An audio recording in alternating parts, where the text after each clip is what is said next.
This is Nightly Business Report with Tyler Matheson and Sue Herrera. Hard numbers. Corporate America faces a new reality from the tax man. How bottom lines may be hit for some major companies. To prepay or not to prepay? Homeowners across the country scramble to figure out whether they should prepay next year's property tax or even if they can. We'll break down the do's and don'ts for you. And bowling for dollars. A look at the $500 million windfall from the business of college football bowl games. All that and more tonight on Nightly Business Report for Wednesday, December 27th. Good evening, everyone, and welcome. Sue Herrera has the evening off. Well, the holiday present of tax reform promised by the White House was delivered on time. And now, as the wrapping continues to get ripped off, we're finding out more and more about the impact of the new law. And now, more companies are coming out with figures on how their bottom lines might be affected, positively, negatively. Morgan Brennan has a look. Corporate America is finally beginning to release some hard numbers regarding tax reform, or at least the immediate impact to the balance sheet. Among the immediate winners, insurer Chubb, which expects a bottom line boost in 2017. And German automakers Daimler and BMW, though BMW added it couldn't quantify the tax effect for 2018 just yet. These announcements coming after FedEx kicked off the trend last week, saying reform could add $1.5 billion in profit to fiscal 2018 before the bill had even become law. We're encouraged by the Tax Cuts and Jobs Act legislation advancing in Congress at this very moment. This legislation offers pro-growth, pro-business tax reform solutions that will power the economy, increase business investment, expand job opportunities, and enhance incomes and improve U.S. competitiveness. But there are near-term losers as well. Big banks warned they will incur charges. Barclays, Credit Suisse, Bank of America, and Citi, which earlier this month warned it could take a hefty $20 billion write-down. Earlier today, Royal Dutch Shell said it too would log a non-cash charge. It's all one-time hits tied to the valuation of either deferred tax liabilities or deferred tax assets. With deferred assets, companies can use losses from one year to offset future taxes. But those aren't worth as much on paper, with the corporate rate falling to 21%. For deferred liabilities, which most big corporations have, the opposite is true. Once companies start incorporating the tax benefits and getting those one-time pops, it might be the 1 year where earnings expectations actually are lower than what we end up seeing for the next year. Overall, companies, including some of those big banks, are mostly upbeat longer term, saying reform will positively impact future U.S. earnings. And if the economy grows, that could benefit them as well. But it is an adjustment that could mean some big and unusual numbers when earnings season gets underway next month. For Nightly Business Report, I'm Morgan Brennan. And the realities are setting in for those select groups that were left out of the bill. Last night, Elon Mui told us about the stocking stuffers that were included in the law. And tonight, she looks at who got a lump of coal. The new tax law that Congress passed before leaving for winter break is also leaving some groups out in the cold. Republicans say the new tax code is all about closing loopholes, and that's creating unexpected losers as a result. Take bicycle commuters. The law gets rid of tax incentives for employers that encourage biking to work. Right now, it saves workers an estimated $89 a year that they can use toward the cost of maintaining their bikes. Starting January 1, it goes away. Also in the crosshairs, tiny Berea College in Kentucky. All of the kids at this school come from low-income families, and none of them pay tuition. It's a free college degree. Berea was supposed to be exempted from a new tax on colleges and universities that have big endowments. But at the last minute, lawmakers had to scrap this carve-out because it didn't comply with Senate rules. On the Senate floor, Majority Leader Mitch McConnell vowed to keep trying to protect Berea and blamed Democrats for blocking the measure. They decided to pick partisan politics and attack the measure simply because they could. And in the process, they ensured that Berea would bear the brunt of this blatant political calculation. Without objection, the motion to reconsider is laid upon the table. But the biggest shocker of all, Congress got rid of some of its own tax breaks. The deduction for lawmakers' living expenses is going away. They also won't be able to write off settlements that they pay in sexual harassment claims. And that's a move that some say is long overdue. For Nightly Business Report, I'm Ilan Mui in Washington. The new tax law limits to $10,000 the amount that taxpayers can deduct for state and local income and property taxes they paid. The new provision takes effect January 1.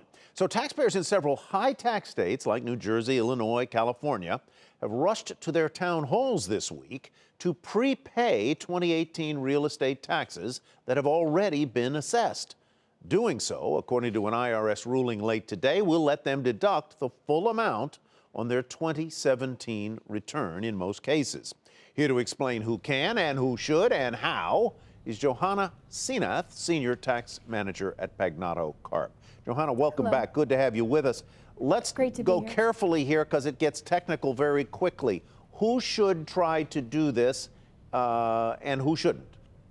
So first of all, the IRS released guidance today surrounding who can deduct property taxes, and the most important thing to know is that if your 2018 property taxes have already been assessed prior to your year end, you are allowed to prepay and deduct those taxes.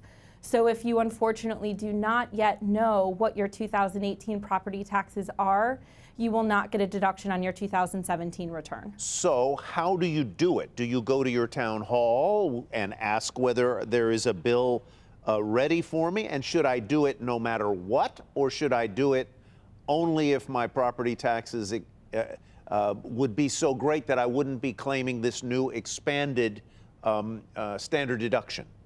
Absolutely. So the first thing I would look at is if you are going to be in the alternative minimum tax, or AMT, in 2017. And if you are going to be in AMT, unfortunately, you're not going to get a benefit for paying any property taxes, so I wouldn't pay them in that scenario. If you will get a benefit, the best thing to do is contact your county and see how you can make that early payment prior to the end of the year. And then obviously get a receipt for the amount you did pay, and then that can be your proof that you did prepay. I would think that another wrinkle here, many people have their property taxes escrowed in advance by their mortgage processor or mortgage lender. I would think that you then have to go to that entity and say, hey, I already paid, stop escrowing. Exactly. You're going to have to contact your bank if your mortgage does escrow your property taxes, and figure out with your specific bank how to get that escrow refunded for your prepayment. Sounds like several gnarly steps here, Johanna, but, yes. But ultimately you could end up saving a lot of money this way, couldn't you? Absolutely. So in 2018, the state, local, and property tax deduction is going to be added together and capped at $10,000. So if you do have the ability to prepay, it's going to save a lot of money on your 2017 return. Yeah. So I think it would be worth giving your bank a call and seeing how you can work that out. I've often seen it said that if you can, you should prepay January's mortgage payment, because then you will be able to claim the interest if you itemize. True? Yes. So if you have a mortgage payment where you're paying principal and interest for your mortgage, and usually your payment is due on the 1st of the month, if you want to pay that a couple days earlier, I would just make sure with your bank that that mortgage interest that you pay will be deductible on your 2017 return as well. All right, the tax world is a-changing, and you're going to be a busy Very person. much. Johanna Senath. Oh, yes. With Pagnato Carp. Lots Thank of you late so nights, much, I'm Tyler. sure. Thank you. All right, on Wall Street, stocks closed with modest gains on one of the lightest volume days of the year. Everybody's away, it seems. The Dow rose 28 points to 24,774. NASDAQ climbed 3, and the S&P 500 was up a whopping 2.12. Well, as you surely know, 2017 has been a remarkable year for stocks, and in many ways, an unusual one as well. So what might 2018 look like? A reversion to the norm, or a year that makes 2017 look like the new norm? Bob Pisani takes a look. 2017 was a year of surprises, and they say 2017's gains can't happen again, but why not? By almost all measures, 2017 was one of the most extraordinary years in the history of the stock market. We saw outside gains, record highs, and record low volatility. Many traders say we can't have 20% returns in the S&P because, well, it's not normal. The average was 8% since World War II. They say we can't keep hitting new highs, 62 all-time highs this year, that even in years when we hit new highs, the average is less than half that. And they say we can't keep up this low volatility. Only 8 days when the S&P moved 8% or more. The average is 50 days. And they say we can't have this huge divergence in sector performance with technology, the best performing sector, outperforming energy and telecom, the worst performing sectors by over 40 percentage points. But why can't we stay at the highs? Earnings are not peaking out, and if anything, are going up thanks to tax cuts. And the complaint that the market is expensive is true, but when the global economy is expanding and earnings are at record highs, this is exactly the time you can justify a higher multiple. As for the low volatility, it seems pretty clear that absent a big outside shock, we have been in a longer-term low volatility period that is likely secular, long-term, caused by perhaps low rates, ETFs, maybe less trading. Finally, about everyone who wants to dump technology and buy cheaper sectors like energy. Maybe. If you believe in the global economic expansion and earnings continue to expand, however, that would argue for growth stocks, which would include technology names. For Nightly Business Report, I'm Bob Pisani at the New York Stock Exchange. Well, as we've reported, this holiday shopping season has been a strong one, with Americans shelling out nearly $700 billion during the period. And some of those gifts, of course, were gift cards. Now, retailers want gift card recipients to spend the cash so they can bank it. Kate Rogers is in Union City, New Jersey.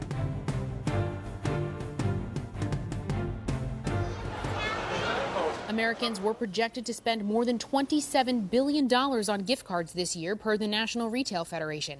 That's up just slightly from last year, as consumers are feeling upbeat about the economy and allocating their spending on other items. The NRF says consumers plan to buy an average of 4 gift cards. Restaurants were most popular, followed by cards for retailers, Visa, American Express, MasterCard, and Discover Card gift cards, and coffee shops. Retailers also want consumers to come in and spend. They can't count gift cards as dollars earned until they're actually redeemed in store for goods or services. This holiday season was a strong one. Figures from MasterCard showed overall sales rose 5% from November 1st through Christmas Eve. E-commerce grew even faster at a rate of 18% as consumer sentiment rose and shoppers continued to spend late into the season.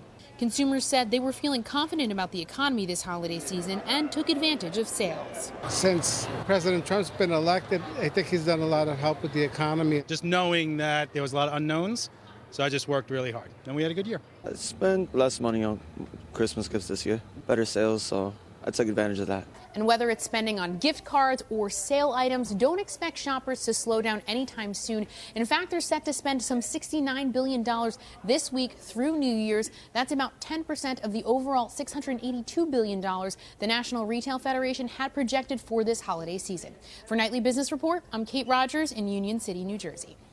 Up next, how the debate over deficits has shifted the focus on entitlements. We'll explain.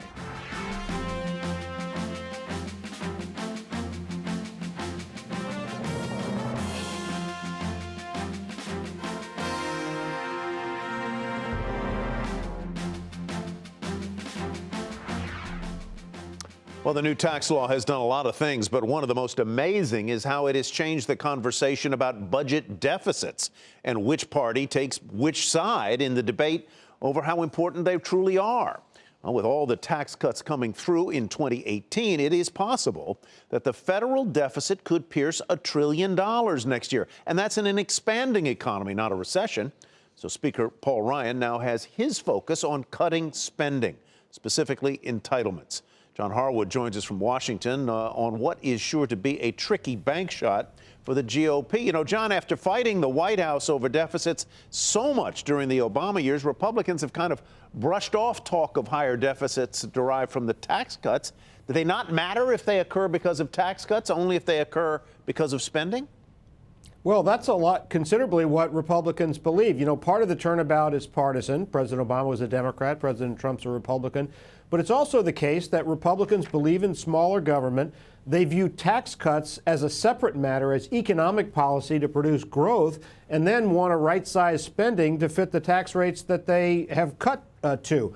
And so that's why Republicans brushed off those Democratic complaints about deficits from the tax cuts during the tax debate. But they're coming at them pretty quickly now that the tax cut is real and we're going to have some budget consequences. So I seem to hear you saying that the deficits give the GOP an opportunity then to shrink the size of government, and that is really philosophically part of what they want.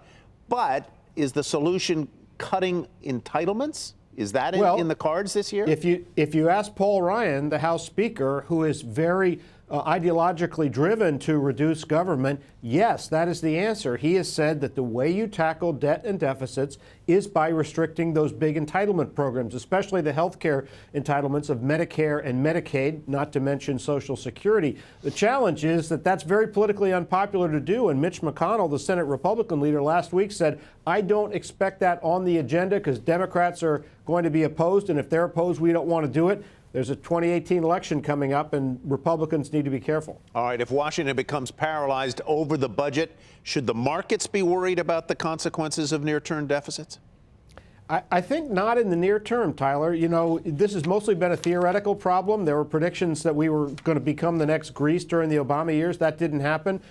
Foreign lenders are still willing to buy Treasury bills and fund our deficit. So I think in the long term, when the baby boomers retire and those numbers get overwhelming, yes, markets should worry. Not so much right now. All right, John, thanks very much. John Harwood in Washington. Well, Apple faces a growing list of lawsuits, and that is where we begin tonight's market focus. Last week, as you may recall, we told you the tech giant was slapped with 2 lawsuits over its practice of slowing down older model iPhones to help extend their battery life. Now, that number of suits has now crept up to at least 9, which have been filed across the country. They allege that the company defrauded users by slowing the devices without warning. Apple shares, nonetheless, 3 cents higher today at $170.60. The financial firm KeyBank expects Tesla's Model 3 deliveries to disappoint in the fourth quarter. The firm slashed its forecast nearly 70% to 5,000 vehicles. KeyBank said its projections are based on conversations it has had with 18 Tesla stores in the U.S. Tesla shares fell nearly 2% to $311.64.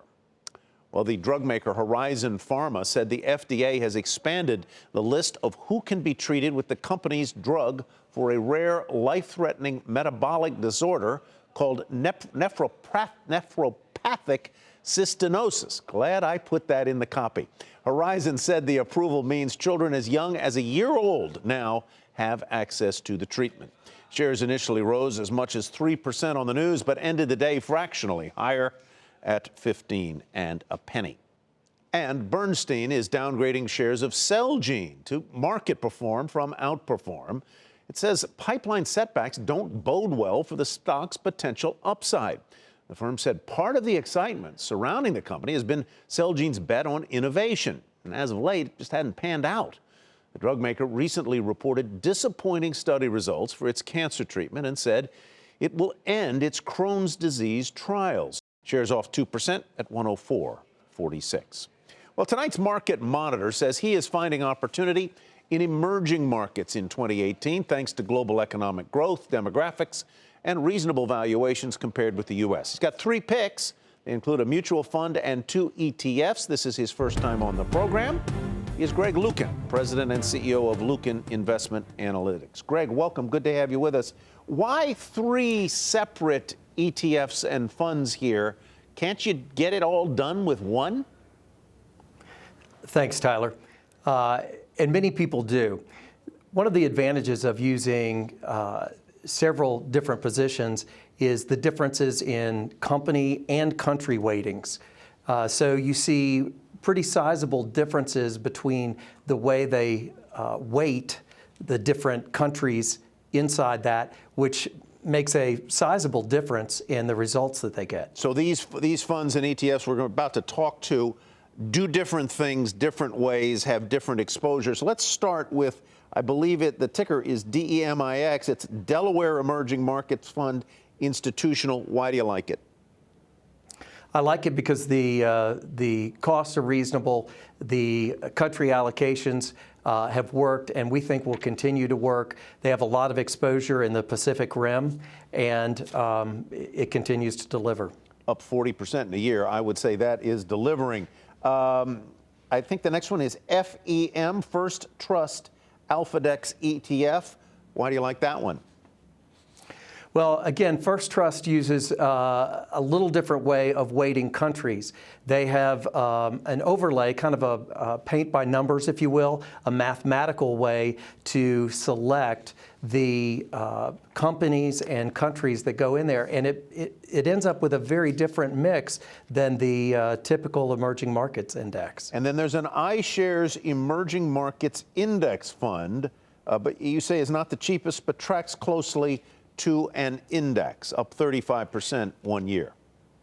That's right. So this is probably one of the purest forms of matching the underlying emerging markets index, and despite the expenses, tracks right with it.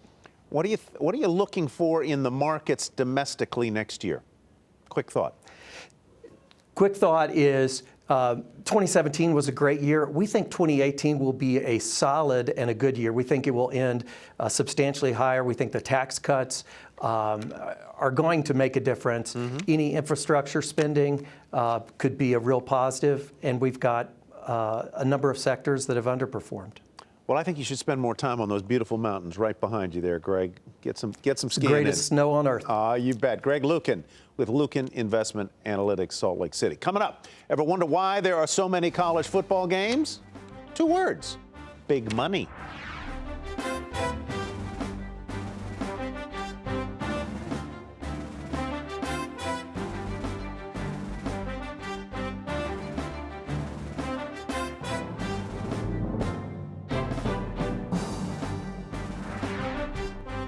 Former President Obama warns about the challenges with social media and the potential for using it irresponsibly. In a BBC radio interview with Prince Harry, Mr. Obama said that people on social media often hear only what they want to hear.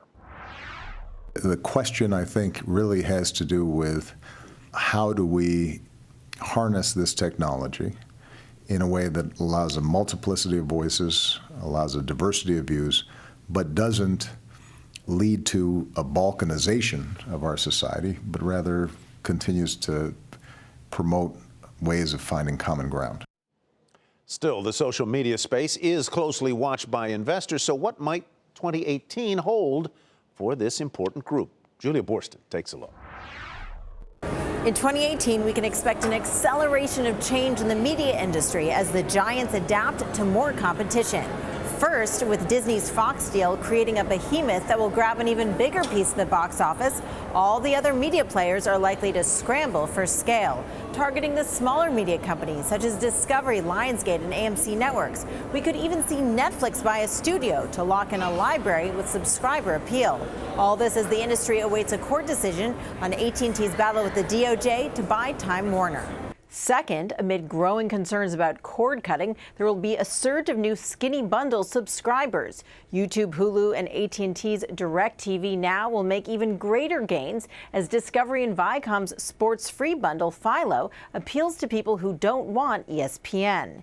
New live video offerings from Amazon and even Apple and Facebook could put a deeper dent in pay TV numbers.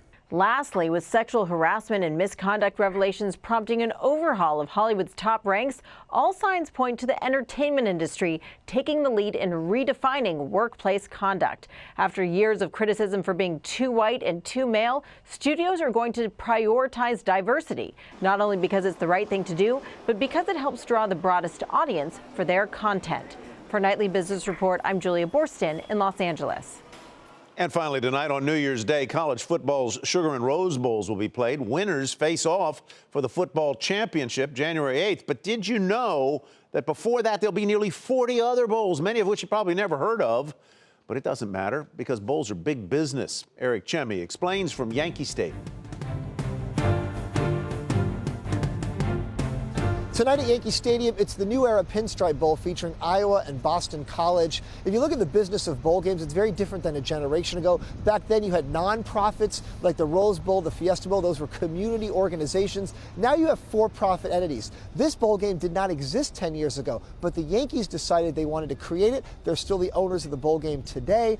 And think about these players, Iowa and Boston College. They've been up and down New York City doing a lot of media appearances, even doing the opening bell at the Stock Exchange the other day.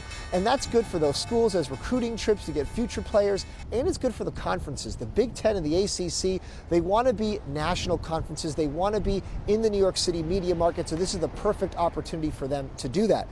For the sponsors, there's real value as well. According to Apex Media, a sponsor like New Era for tonight's game, that's worth $4 million. And for some of the bigger games, you're talking about $11 million in sponsorship value. And remember, New Era, they already have a relationship with the Yankees because New Era sells baseball hats, and the Yankees are the most popular team in the country selling baseball hats. So they want to keep that relationship happy as well. Consider the larger picture. All the schools and conferences, because of this full month of bowl games, they're going to generate $600 million in revenue. There's only $100 million in expenses, so that's a $500 million profit for the 80 teams who are playing in these 40 bowl games this month.